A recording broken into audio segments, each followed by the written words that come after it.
a right, enjoyment of a right when you lose it.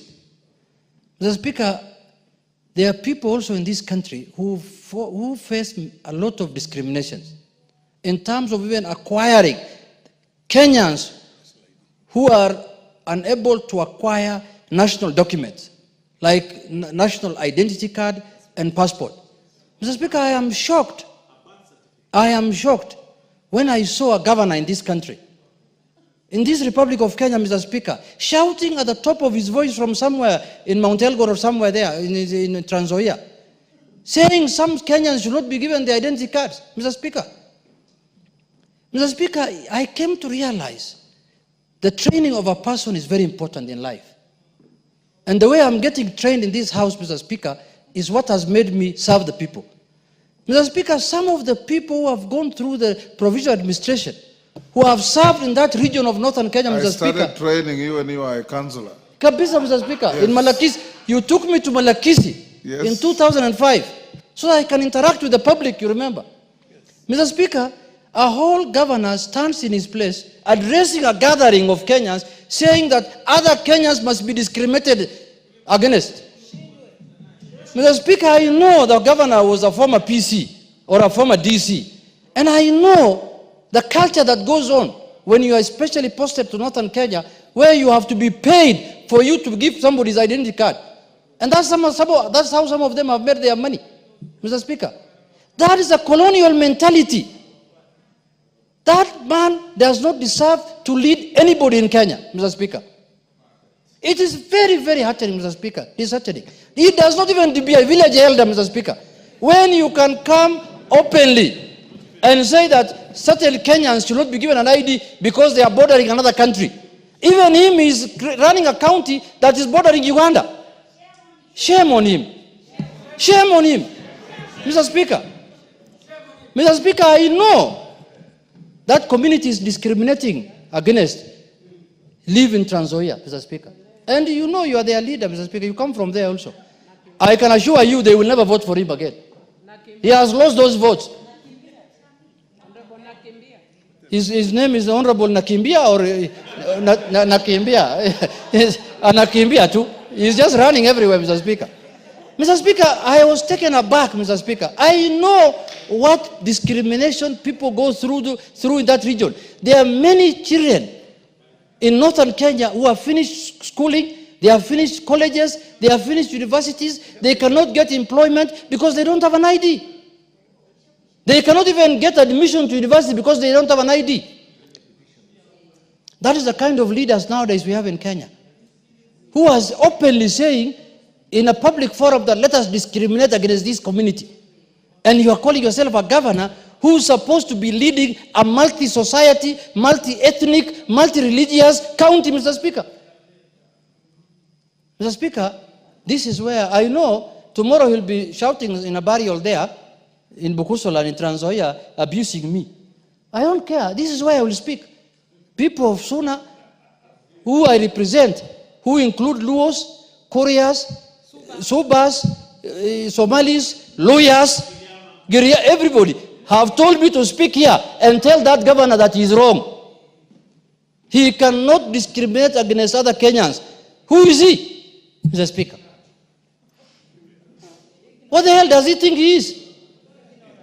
Keep on, talking open. And I don't know why NCIC is no longer functioning. I thought the first person they will arrest or they will summon is that governor, that raw governor. Is actually the raw governor. Yes. Mr. Speaker, bordering another county does not mean you must be discriminated against. How many counties border other countries? Mandera borders another country. Busia borders another country. Where I come from, Migori, borders Tanzania. Narok borders Tanzania. Trans Nzoia borders Uganda. Kwale borders Tanzania. That does not mean that you have to discriminate against Kenyans who are staying in those counties. If he's fearing that that community is going to have numbers in the next election and they may vote for in a certain way, let him tell his community to give more birth to more children. Mr. Speaker, I am taken aback, and I'm going to bring a petition, by the way, to discuss that matter in this house. Mr. Speaker, a national leader who is running a county, I repeat again, that's multi-ethnic, multi-religion, denomination. Mr. Speaker, that cannot be left. I saw the other day in some burial I attended, not some burial, the burial of my speaker's mother, talking a lot of things. I could not even respond to him. I just kept quiet. When I remembered what he said from the community that I come from ancestry, I just looked at him and said, this is the guy who wants to deny my people ID cards. This is the guy who wants to discriminate against other Kenyans. This is the guy who wants other Kenyans to be called non-Kenyans. And he used to be a former regional ward, where if we start talking about what happened even under his leadership in the Rift Valley, Mr. Speaker, we'll be speaking here all day. People were tortured, people were killed, houses were burnt in the Mau Forest, people were removed from Mau Forest at night, their homes burnt, everything done, people died, and he still has the audacity to tell everyone who cares that, oh, you're a stupid man, I can talk whatever I want. You cannot discriminate against other Kenyans and you expect us to keep quiet. We will not do that. Thank you. Thank you, Mr. Speaker. But, Mr. Speaker, I will say what I've said on this floor of the House, outside the House, and I will go even to Trans Nzoia in Kitale Town and say it. Those few minutes, Mr. Speaker, thank you very much. Thank you very much, Right Honorable Speaker. Let me take the opportunity to congratulate Mheshimiwa Honorable Bwire for the bold step of bringing the people of Pare ancestry to the National Assembly. I think as leaders, our job is to find solutions. That is why we are here.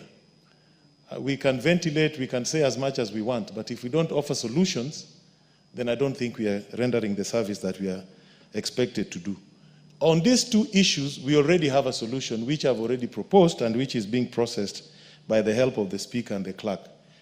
On the issue of the Pares and the other stateless, I've already proposed a bill, Kenya Citizenship and Immigration Bill, which will create a new category of acquiring citizenship by ancestry in terms of historical connection, lineage, affinity, consanguinity, and we'll also implement the right of return for all Africans who are exported out of Africa. So that is a solution. What this House should do is to support that. The second thing, the idea of IDs. Already I've proposed a bill, Registration of Persons Amendment Bill, that will enable students to get ID cards and voter cards while they are still in school. This afternoon, we reiterated what we said in Naivasha, that we should prioritize members' bills. All these solutions are amongst us here. It is up to us to actualize the solutions. So I would plead and give the Wapare people assurance that at least in this House there'll be a solution. They'll not be stateless. We will pass this bill and they will get the citizenship. In fact, I know Wapares very well. There's a famous joke in Tanzania, not to demean anybody, but they like to say, you know, my mother was from there. If you have money and you want to send it to your mother in the village, if you give it to Ampare, it will get to your mother. If you give it to Amchaga, it will not get there. But if you have a beautiful